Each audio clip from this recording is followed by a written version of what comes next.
প্রধানমন্ত্রীর চা চক্রে যাওয়ার ইচ্ছে নেই।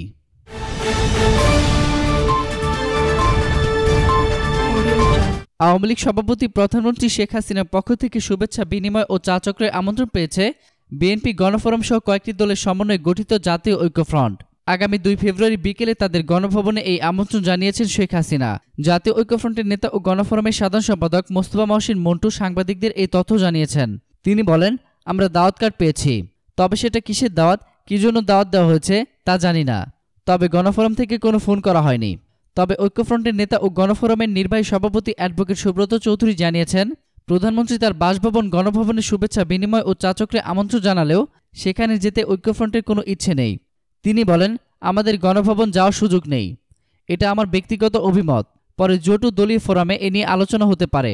তাছাড়া কয়েকদিন আগে তো পিঠা খেয়ে এলাম, আপাতত চা চক্রে যাওয়ার কোনো ইচ্ছে নেই।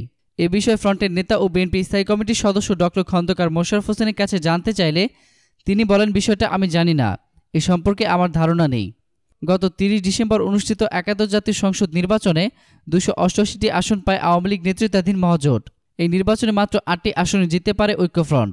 নির্বাচনের পর থেকেই কারচুপি, জালিয়াতির অভিযোগ তুলে আসছেন ঐক্যফ্রন্টের নেতারা। এতক্ষণ ফ্রিকি নিউজের সঙ্গে থাকার জন্য আপনাদের সবাইকে ধন্যবাদ।